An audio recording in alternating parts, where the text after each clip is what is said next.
Hi, this is Steve Peters, and you're listening to Inspirado Projecto. It is 11 a.m. on 3/12/2022. Welcome to Inspirado Projecto. Thank you so much for listening, by the way. And I had a wonderful time yesterday hanging out with my friend Tara. She has a talent. There are those minds out there that just really enjoy. One of their many art forms is cleaning things. And she wanted to help me kind of clean stuff up here as my sister is moving out. And so we hung out, listened to good music. I finally got attacking my bathroom, which I've neglected.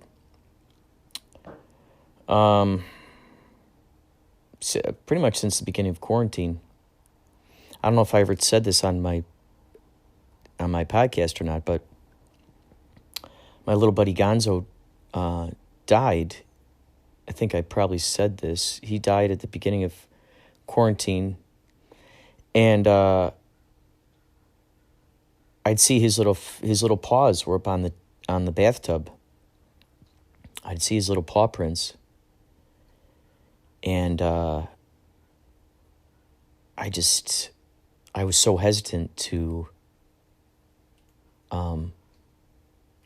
clean that away. So I realize as I've been seeing more and more of these ravens, which symbolize transformation, there's definitely a lot of transformations going on all over the place with my friends, my family, me. A lot of interesting projects that are unfolding, evolving, making themselves available. And it felt really good. I just went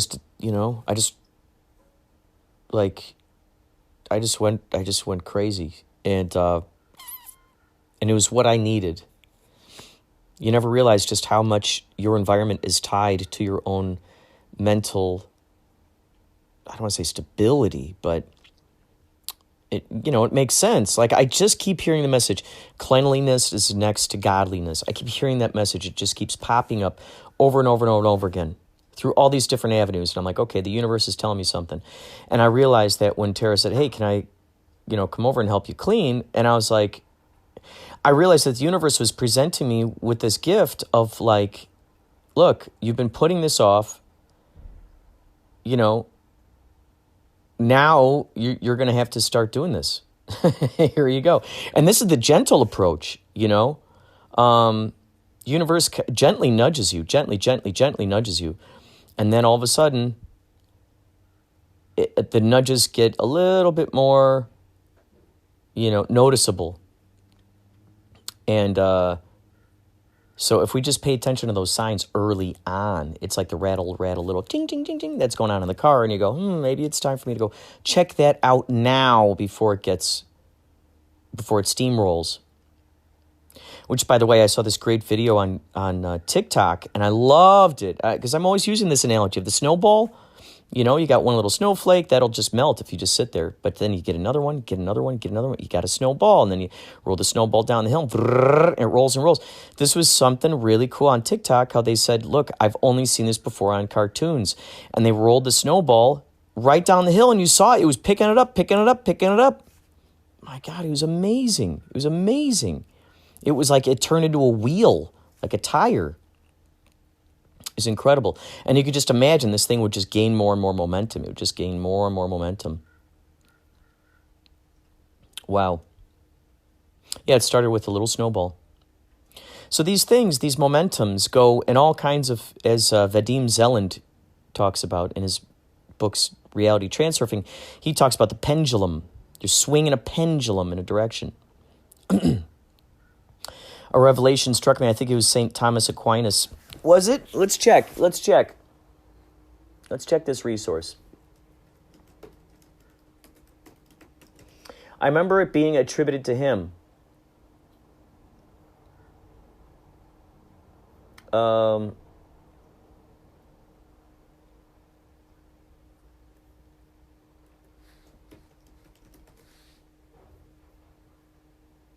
Let's see.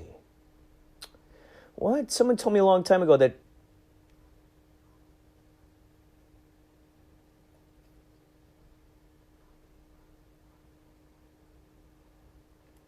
it was so funny. Someone told me a while ago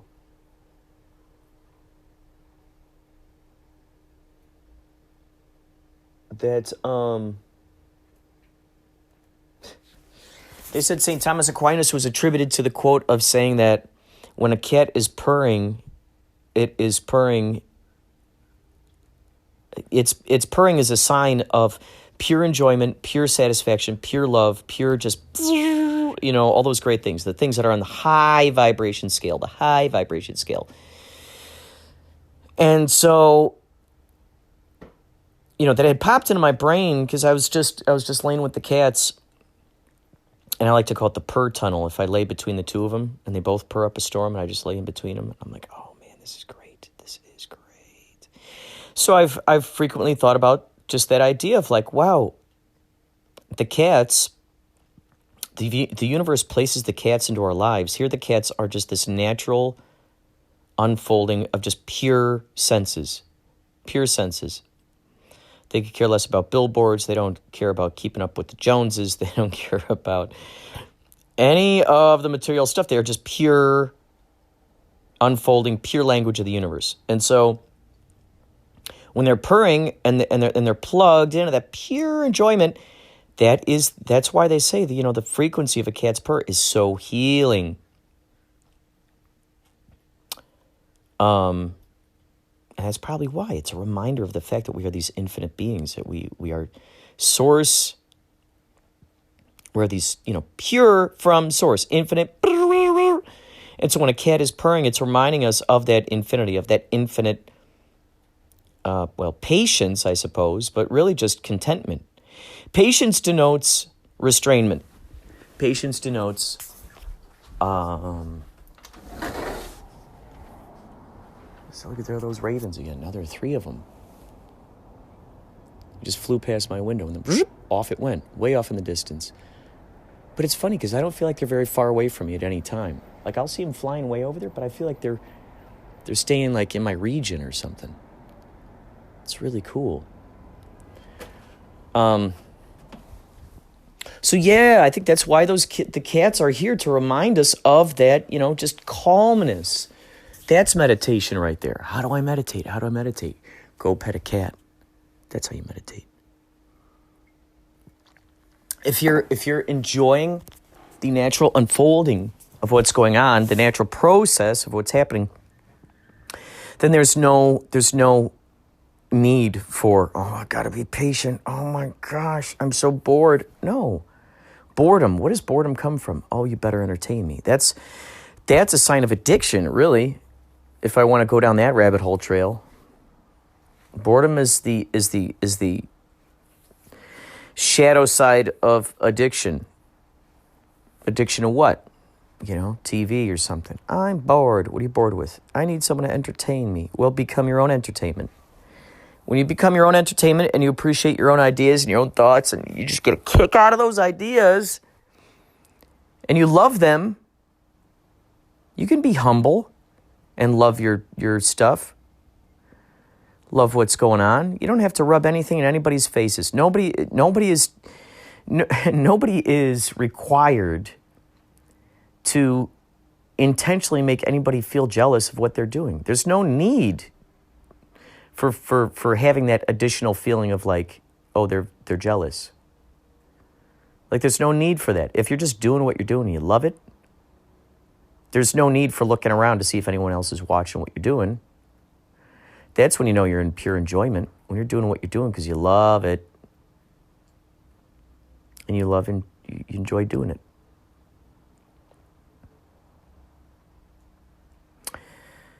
So, yeah, that had popped in my brain thinking about the cats. Just sit there with the cats. Just sit there. Just enjoy that moment. They bring you into the now. The cat brings you into the now because it's let's go see if I can get one of these cats purring. Put you into the driver's seat. Put you into the actually the passenger seat. The cats are the motor. Hi, little dude. Hi, little man. Hi. Oh, little dude. Yeah.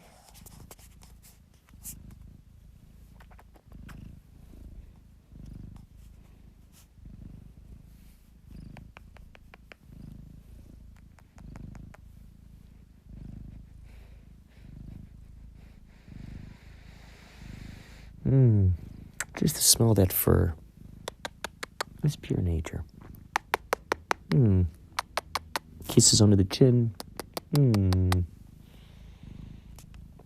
Oliver is amazing because no matter what is going on, he could be sleeping, he could be doing anything. And if you just go up to him, you just hug him, he just doesn't care. He's like, yes, please. He melts in your arms. You can pick him up at any time. He's just like, blah.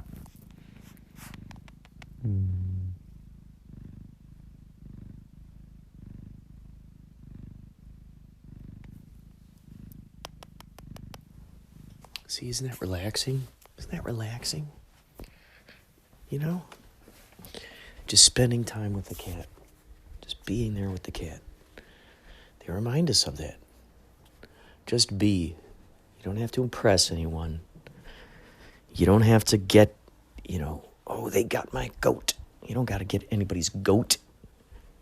You don't got to showboat or show off or like, it's possible to do something exciting without feeling the need to go, aren't you jealous? Why say that? There's no need to, come on. When you're doing your own thing, you're enjoying what you're doing, there's no need for competition. There's no need to try to make anybody wish that they were doing what you were doing. It's possible for you to enjoy that Reese's peanut butter cup as much as you want to, and just because someone is making a different face than you are does not mean that they're enjoying it more. Or maybe they are. Maybe they're really finding themselves being able to like really be in the now. Isn't that funny? It's like in these billboards and everything, there's always this, oh, look it, here's another one. Hi, Marky.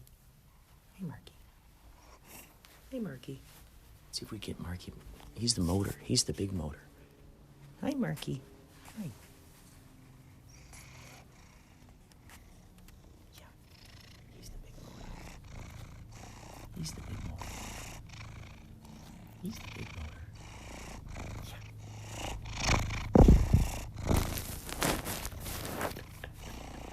Yeah. Yeah, he's the big motor. Yeah. Oh. Yeah.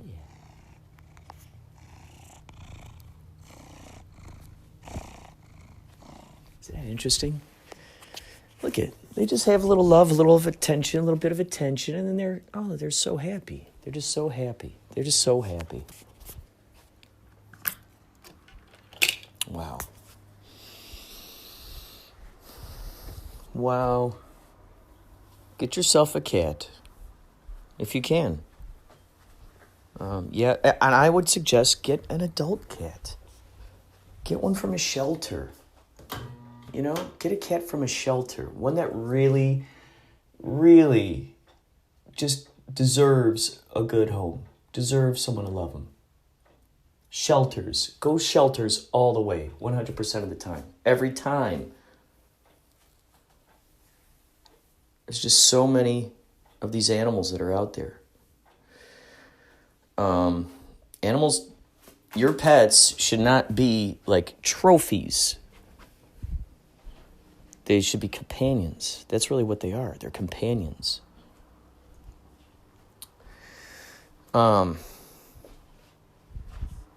Anyway, I think you've heard me preach. So let's go listen to a fun fact.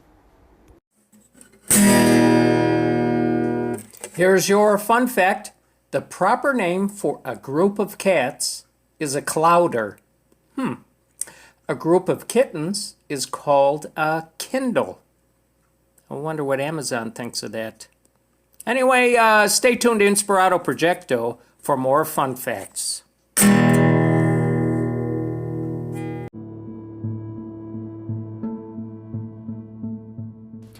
What kind of interesting facts, epiphanies, revelations, dreams have you had recently concerning animals, paranormal entities, drywall, brushing teeth, making mud castles,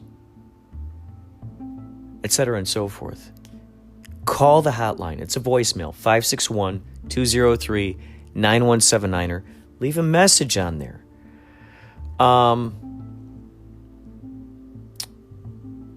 Did you already know that?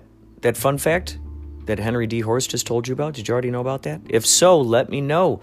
Let me know of your fun facts that you have found. 561-203-9179.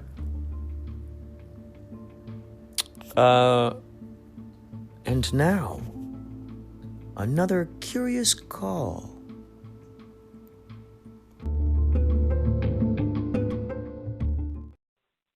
This is one more time with Gary Boozy. We got hung up on. I don't know what happened there. I just want to say the Inspirado Projecto is what you're listening to, and it's absolutely fantastic.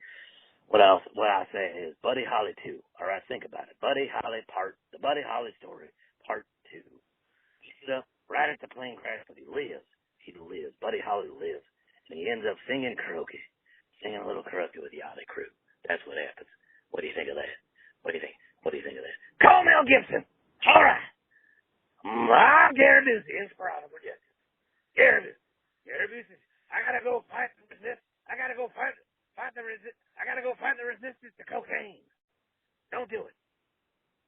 Gary Busey.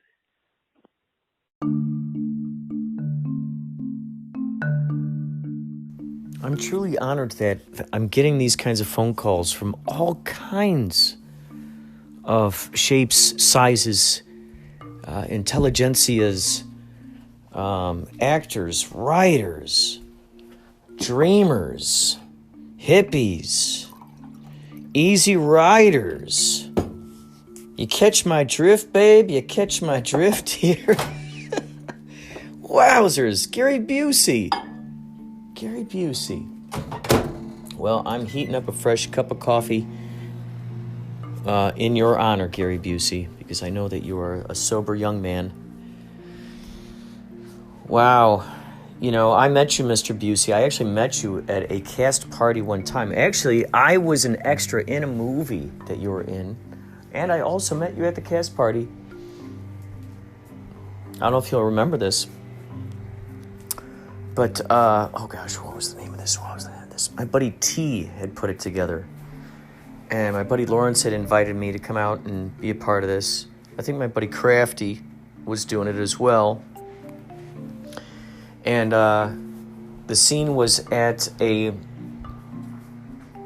some bar in Santa Monica. And so we shot there, and then we ended up afterwards going back to the director's house, I think. And this was in Newport or something. Malibu. And so we were hanging out at this person's house. There you were out there on the back patio. And we got to talking about stuff. And you asked me a question, and I started talking to you about something. And then you just got up and walked away while I was in the middle of talking. And I thought that was such a curious thing, such an interesting conversation tactic to use. To just get up in the middle of the conversation and just walk away. You asked me the question.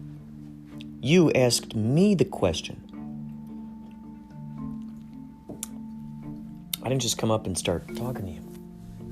But maybe I know I can get long-winded. I mean, after all, some people go, "Oh my gosh, I couldn't dare talk for an hour." Well, I've had podcasts that have probably gone for 2 hours by me just jabbering. I could talk an hour. So it makes sense. Maybe I talked his ear off. Well, it was interesting. After this party, we ended up going up to this place called the Malibu Inn. And Gary Busey, I didn't know this, he was in a band at the time. Now, this is actually interesting referencing because he talked about Buddy Holly too in this voice message by calling 561-203-9179er. As mentioned in that voice message, he talks about Buddy Holly too. I didn't know, or I forgot, I didn't realize at the time that he won an award for playing Buddy Holly, the Buddy Holly story. And so we went to go. So his band at the time, he was singing. Oh my God, he sang the first song he started singing was the Beatles, and he started singing it. He's like, "Give me some of that rock and roll music, any old way you choose it. I got a backbeat." It's got a backbeat. Oh my God. Just imagine there are people who just talk normally like that. They talk normally like that, man. Like Rod Stewart, that always puzzled me growing up. It sounded like he always had to clear his throat. But no, that's just how he talks. The nodes, I always hear about the nodes. Maybe Gary Busey has nodes. Nodes in the throat. That's what gives it the gravel. That's what gives it the gravel. So yeah, he sang that song, and then he sang, he said something about, oh gosh, he made a comment about Buddy Holly. And I think this was at the moment where I realized this, because he mentioned winning this award. Oh God, which Buddy Holly did he do?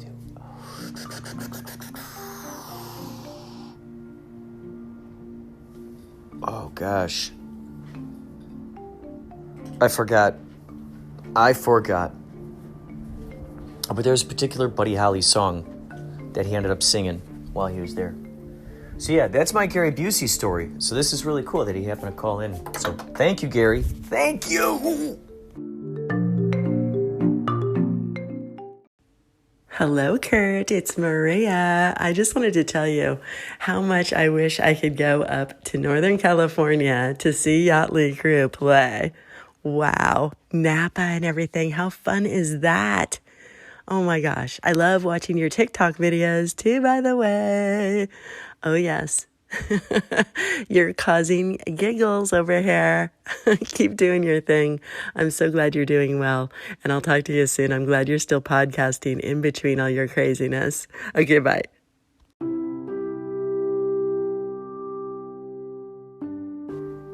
Thank you, Maria, for calling in. My gosh, everybody. Do you know that Maria went out to a Yachtly Cruise show? It was at the Canyon Club, I believe. There are a few of those Canyon Clubs out there. And that was my first time meeting her in person. And then she came out to cover the Kapow Intergalactic Film Festival. And you can hear all about this on her podcast series on Strong Body, Strong Soul. She also does a series of meditations. She's got lots of videos. She is all over the place. She's in charge of a phenomenal podcasting group on Facebook. Search her name, Maria Humphreys, Humphrys. Look up Strong Body, Strong Soul podcast. You will find it everywhere. Maria, you know, we've been getting a lot more of these gigs, and I would not be surprised if Yachtly Crew were to play in your area sometime soon. We're going to be back at Surf Rodeo, you know. That might be something fun to go to. I don't know the whole ticket situation on that yet, but you know, if it's something affordable, what is affordable these days? Seems like everything is going through the roof, right? Prices on everything. It's like, come on, we're still kind of coming out of this quarantine here. Can you let us get on our feet a little bit before we start getting bombarded by these big prices? Oh, can't you wait to come into the bars again and drink those $20 craft beers? Wait, what? Anyway, I look forward to Yachtly Crew playing near you again. And just, in general, just hanging out. Laughing like maniacs. Thank you for calling in again. I trust that your inspiration is flowing easily, effortlessly, and with lots of laughter. Take care, Maria.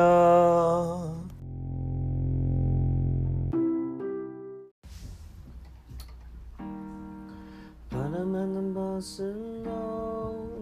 I'm in the velvet soul. Down I'm on the ghost and I'm in the cold. And I'm gonna go. I'll set it so I'm told. I don't matter what's to go. I don't matter handle. It's out of the work and I'm at a bit at all. I thought I want to know, I want to know, and I got a bit of it. What a bit to tell.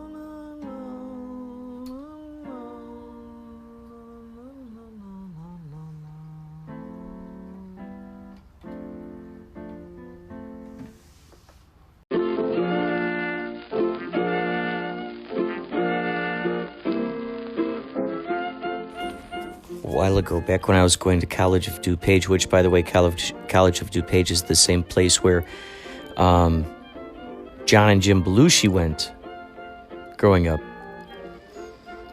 College of DuPage had, in the arts building, they had something called the Prairie Light Review. This was a poetic publication that was put out, and I think I even got credited for being on the staff or something. I think there were about 3 or 4 of these magazines that I contributed to. They were always looking for contributors, and I was always willing to contribute. And the way that I found out about this was Brian Reedy. Brian Reedy is the guy that I met in a fiction writing class that I had at COD. And he was talking about Prairie Light Review, and so I entered these various things. So this one,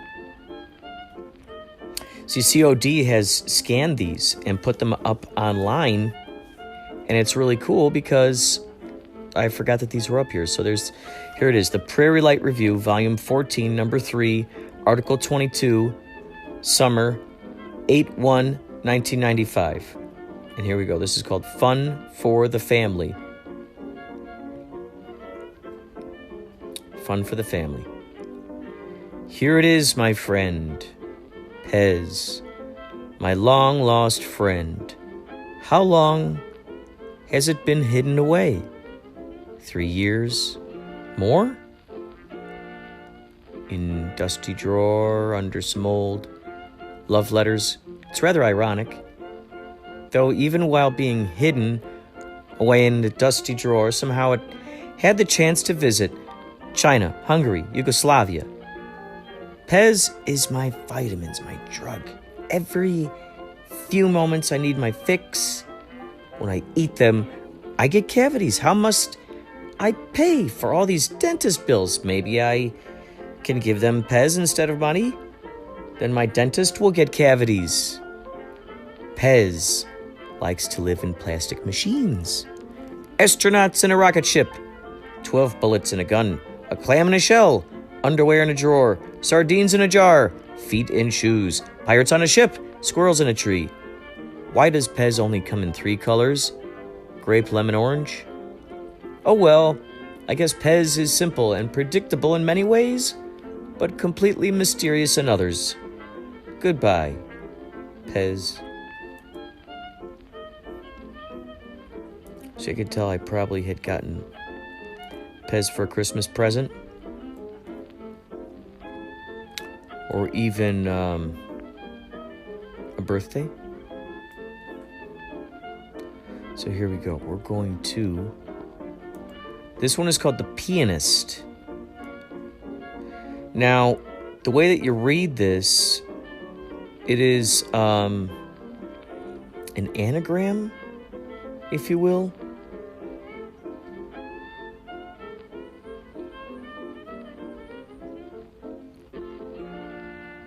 So I'm trying to figure out how to actually say this. So here we go.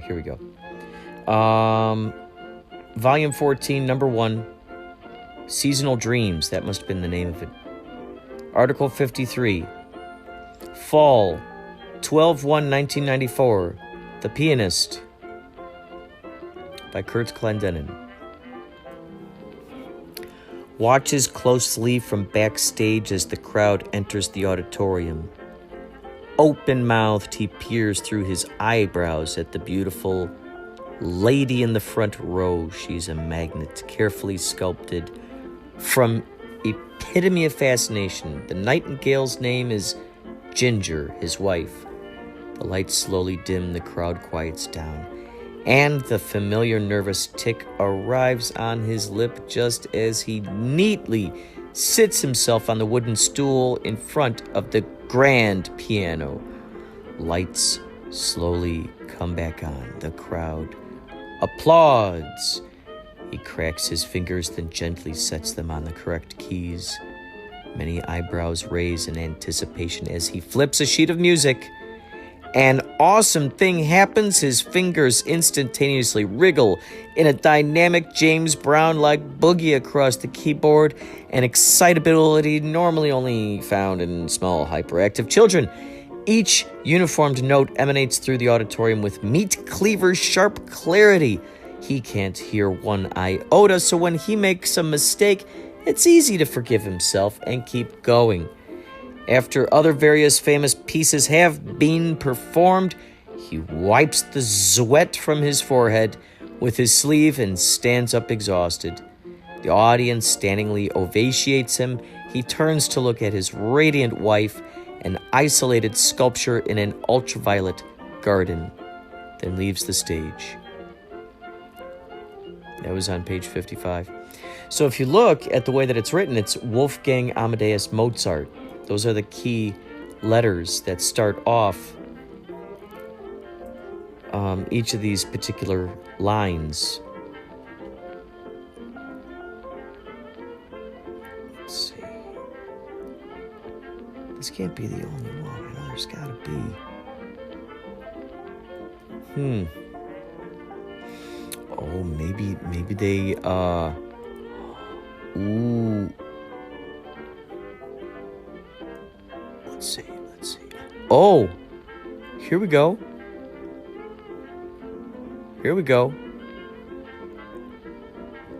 This is called, Who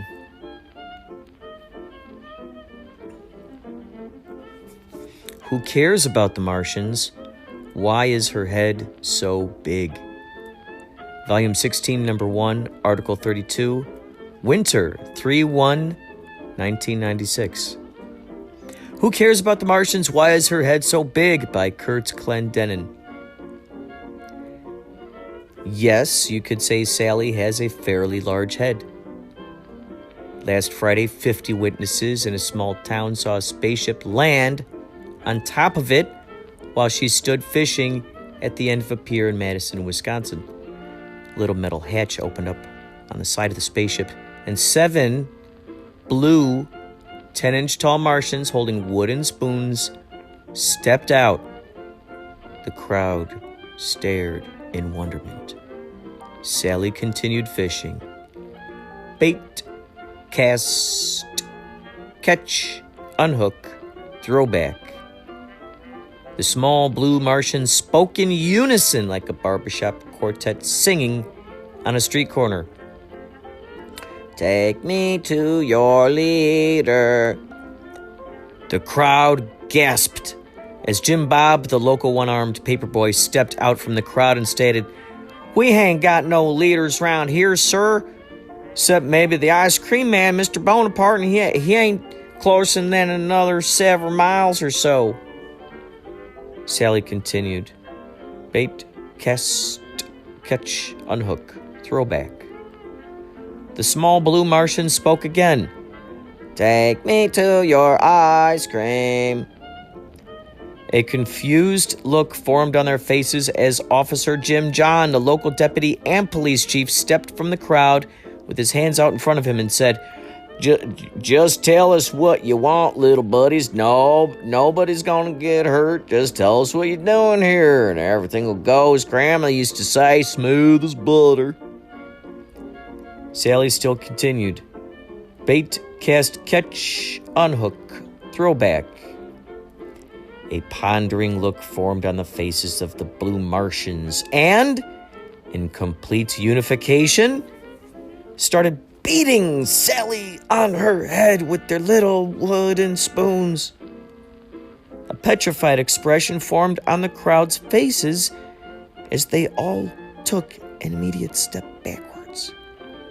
Without so much as a blink of an eye, Sally persistently continued. Bait, cast, catch, unhook, throw back. The tiny blue Martians entered their spaceship and flew off in the direction of where they thought the ice cream man lived. The crowd stared in astonishment. Bait, cast, catch, unhook, throw back.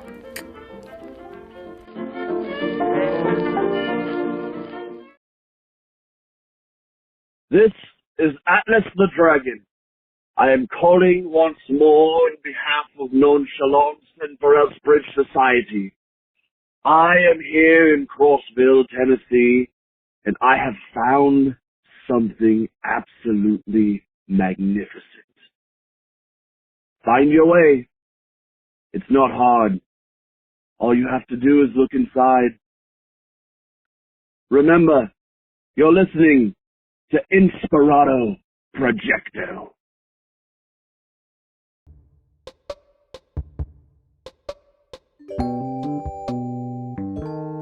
Wowzers, that is Atlas Dragon from the Varels Bridge Society, which of course is connected with Crystor Inc. I believe somewhere on this episode there will be a Crystor Inc. Promo, so you can hear what they're all about. Check them out, CrystorInc.com. The Varels Bridge Society is an offshoot of that. Now, I did not get a chance to talk to Atlas Dragon from the Varels Bridge Society, as they are a very expansive organization. You can find them on Discord as well, Crystor Inc. They're a part of Nonchalance. So I did get a chance to interview Corporal 13 from the Varels Bridge Society, which is a series of parallel universes based on the colors of the bridges. Some areas it's the Golden Gate Bridge, others it's the Green Bridge, it's the Blue Bridge, Red Bridge, Yellow Bridge. I believe there's Yellow Bridge. And during the interview, this was during the Kapow Intergalactic Virtual Film Festival. I was interviewing a lot of these guys because quarantine was going on. So we still figured out a way to make that film festival happen.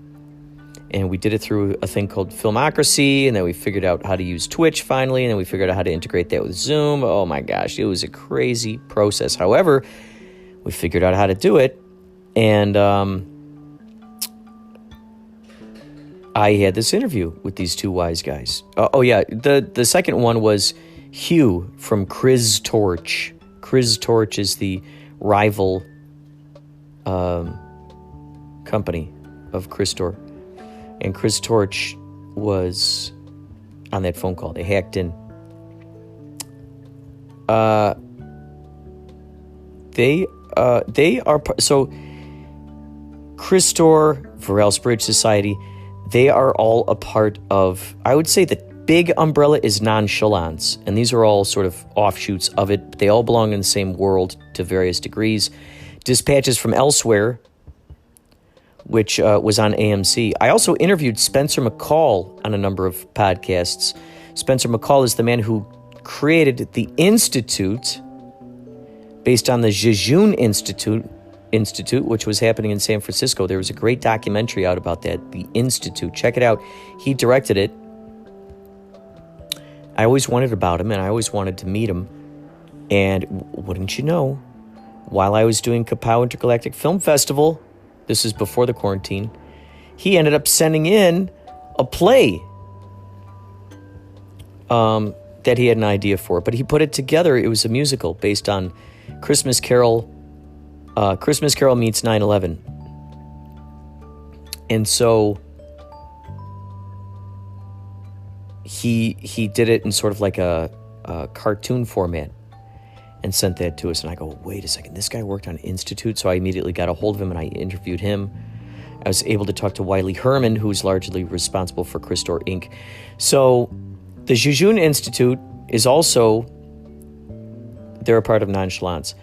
Another group, also part of Nonchalance, is the Latitude Society. And there's a great documentary out about the Latitude Society called In Bright Axiom. In Bright Axiom is a phrase that they use over there. I know, this can get very convoluted. However, it's all part of, even Dispatches from Elsewhere. They're all a part of the same world. Greenview Boulevard? Or Green Valley Boulevard? Greenview Boulevard. Is free. You can see that feature film, and that is on the Christor Inc. website, I believe. It gets really, really deep in there. It's a magical place. Wonderful people are behind these shenanigans. And also, Varel's Bridge Society now has their own podcast. This is a very deep network of things. So, if you want to feed your brain, feed your imagination in ways that you might feel that you are currently yearning for, you are hungry for, I think these are great things to investigate.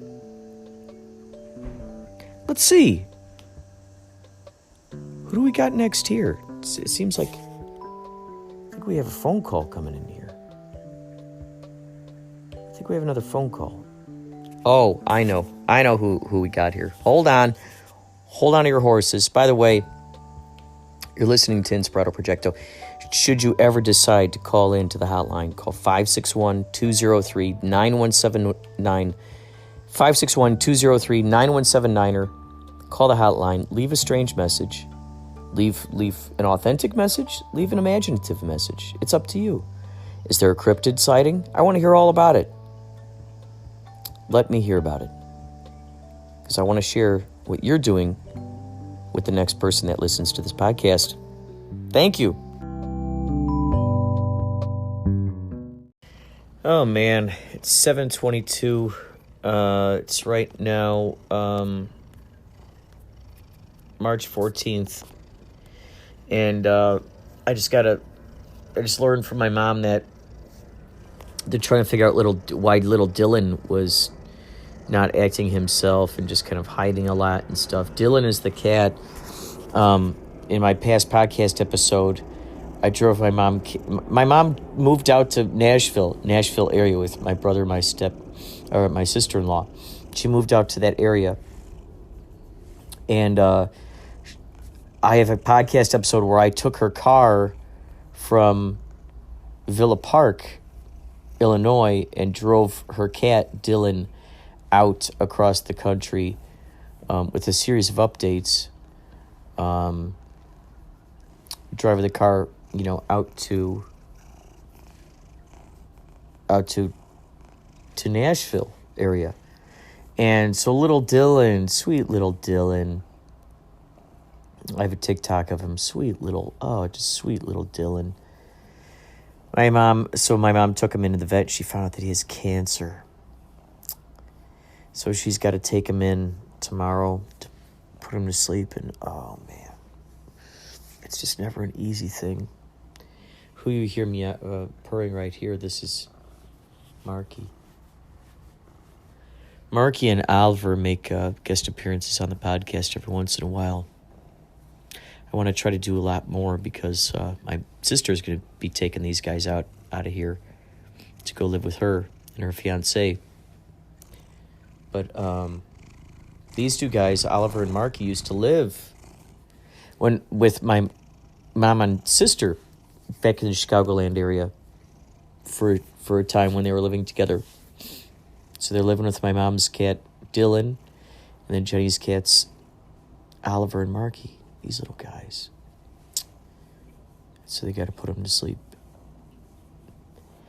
Gosh, it's so crazy. All this stuff that I learned about Dolores Cannon about the afterlife and reincarnation and all this stuff.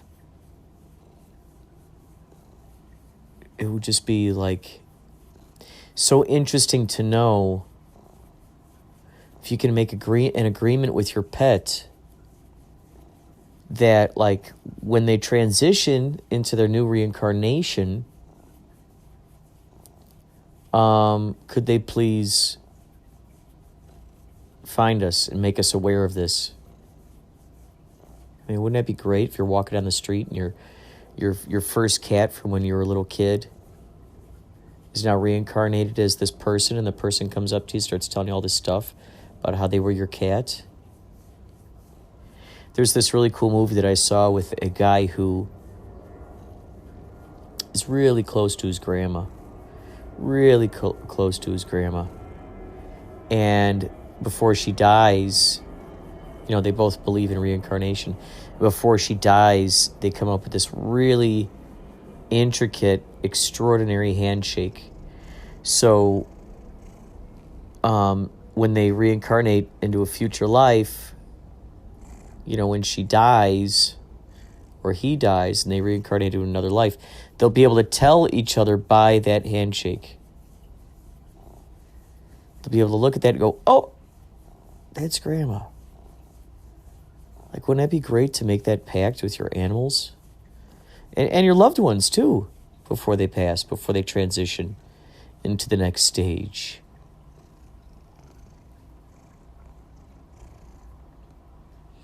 One would think that if you make that, like they say, the Akashic Records has everything. So if you make that promise out loud, you'd think that'd be recorded in there. And then they'd be able to, there'd be something that you could do, or something that could be said, or some specific happening that would occur that allowed you to be aware of that.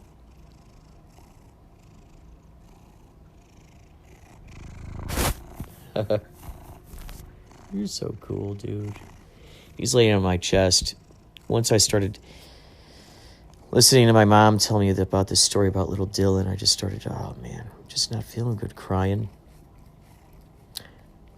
And then this little fella hopped up on my chest and laid here. I love how animals are aware of what we're feeling, what we're going through. I love that. They're just totally aware. They're just totally aware. There are those cats that, these magical cats that they'll go sit up next to a person and, they'll put their hand on their chest or something. I think there are the cats that can tell if someone is sick in addition to healing people. I think that was the thing I was watching. I think it was something where someone was nauseous or not feeling good or had a headache or something, and the cat hopped up on them and put its hand on the person, and it went away.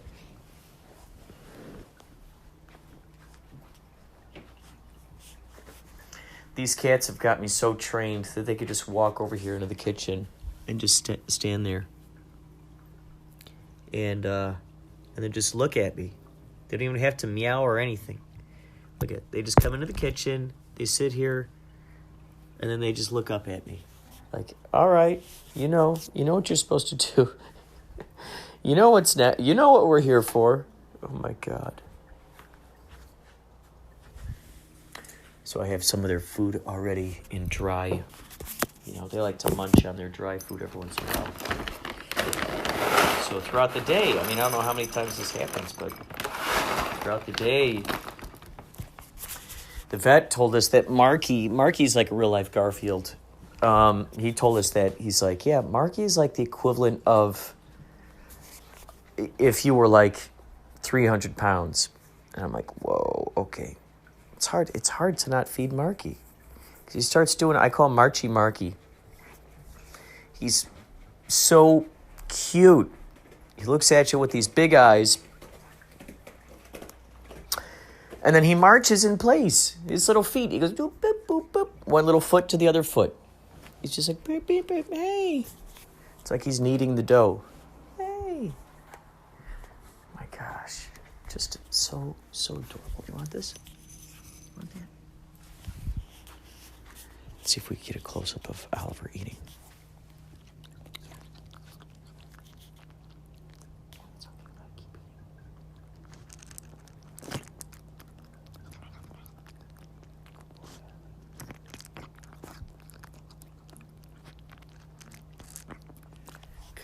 Isn't that great? Like, animals, they appreciate, there are few things in life that really gets them going, that really excites them. Playing with them, eating, sleeping, treats. Very simple. When you see how excited they get, like it's Christmas, every time you give them food. It's just great. They love it. They're so appreciative.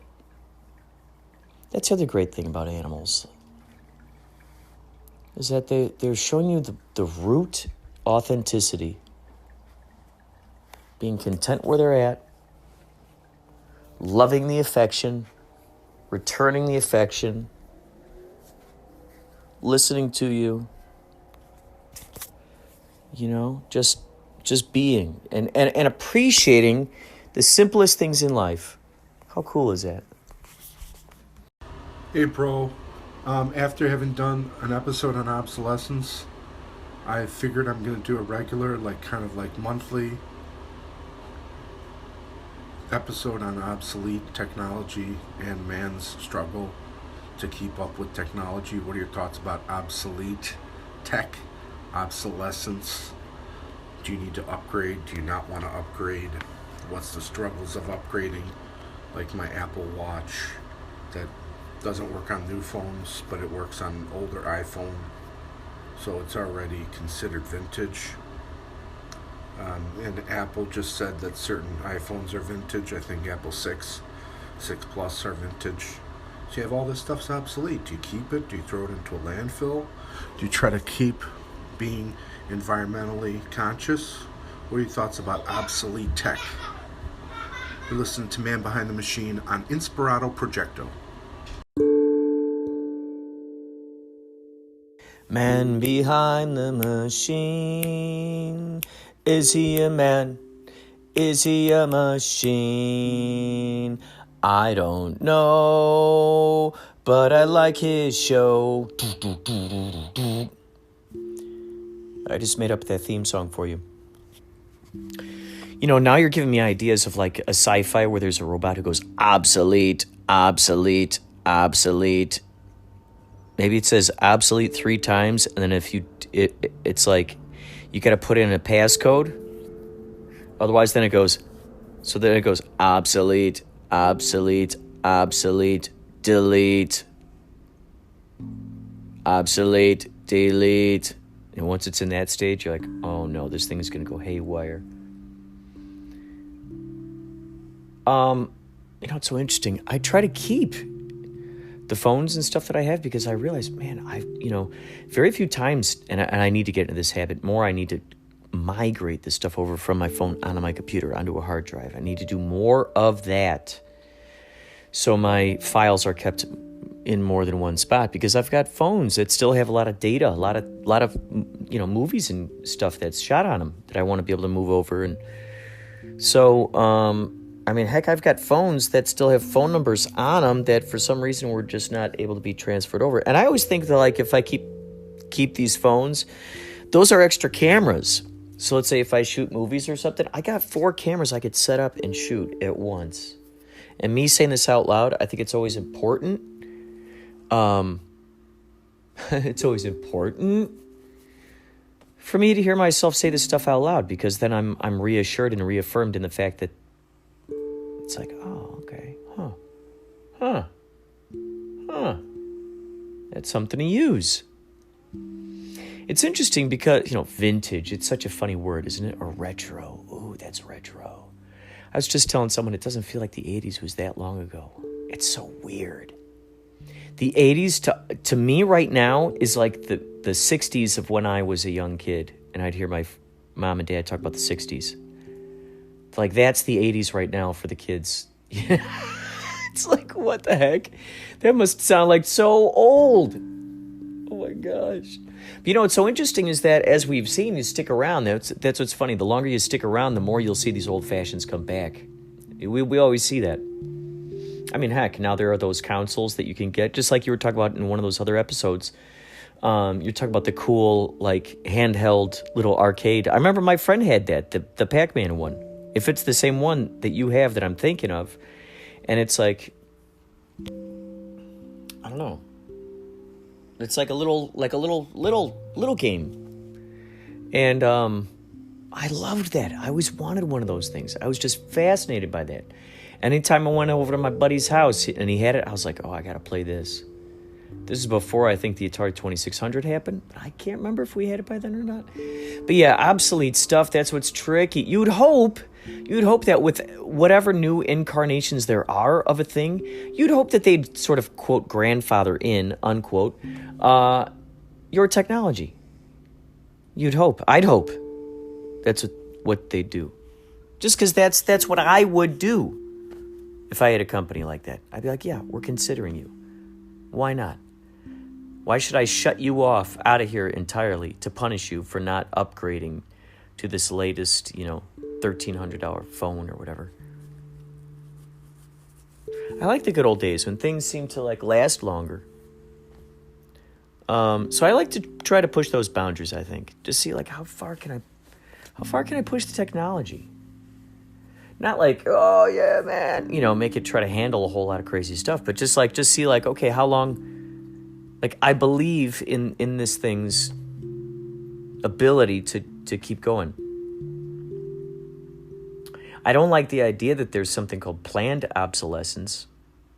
I don't like that idea. Whenever there's something like that, that's just nefarious activity. How many people like that kind of clandestine behavior?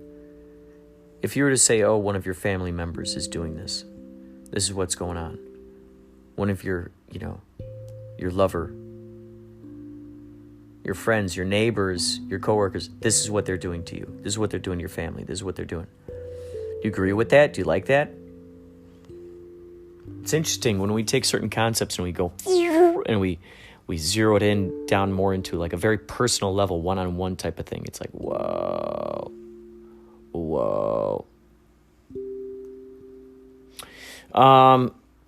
Obsolete.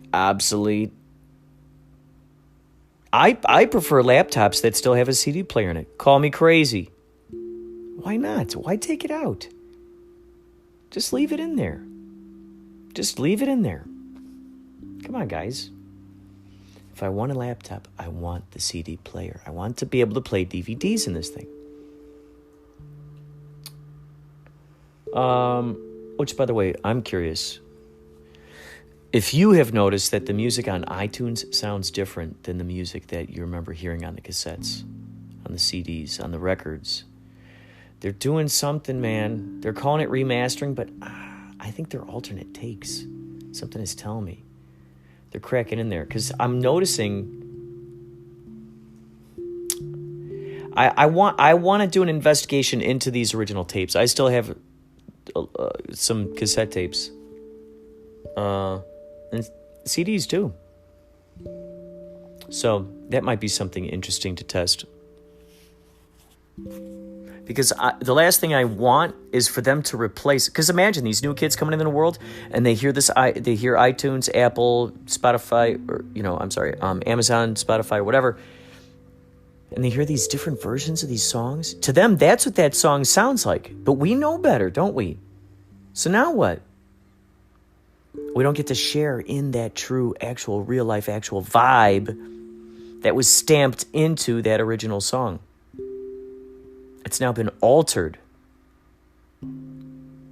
I saw some kid on TikTok reference Fahrenheit 451, the movie. He was referencing the remake of, like the reboot or whatever. Or whatever. I think they did a miniseries? But they didn't at all reference the very old one, very first one. And so there's always those who, that's the other interesting thing. There are always those who don't know what is new or old or whatever, just like what happened with Stevie Nicks with Fleetwood Mac, with the guy drinking his Kool-Aid. And all of a sudden, bam, Fleetwood Mac through the roof. Kids who've never heard of him, now all of a sudden it's like, whoa, brand new. What's old to us, brand new to someone else. And then there's always, it's like the kids who are tired of like, whatever's going on now, they want to go back and they want to search. They want to investigate. They want to see what's back there. So whatever's going to seemingly become obsolete, I think that's the other thing too. We're going to see the time between when something seems obsolete and when it's right back in the game again. The gap between those things close. We're going to see it happen, a quicker turnaround, I think.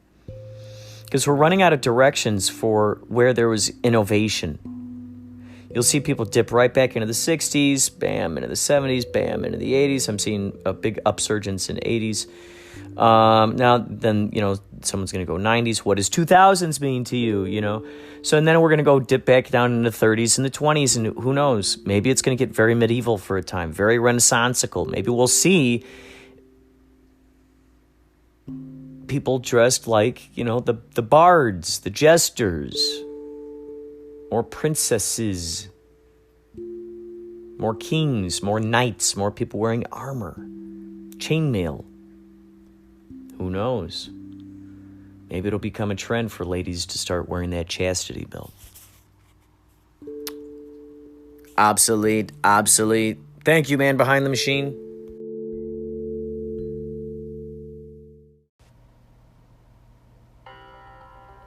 When you're lost, who do you want to find you?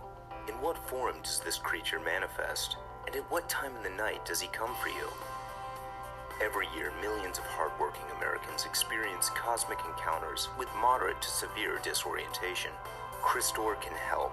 Cristor is a handheld calcite defibrillator capable of generating surges and binary distress signals throughout the Sigma Quadrant. Cristor is not for everyone. Some aquatic mammals have experienced dizziness and confusion while using Cristor. Side effects do include blood glow, tear mist, and purpling of the skin and eyes. Tell your doctor if you are pregnant and have not had intercourse within the past 18 months, or if you are nursing and have no children of your own. Cristor has not been approved for simians or micropachyderms. Ask your shaman if Cristor is right for you. Isn't it your turn to bear the crystal? This is Blythe Baines, and you're listening to Inspirado Projecto.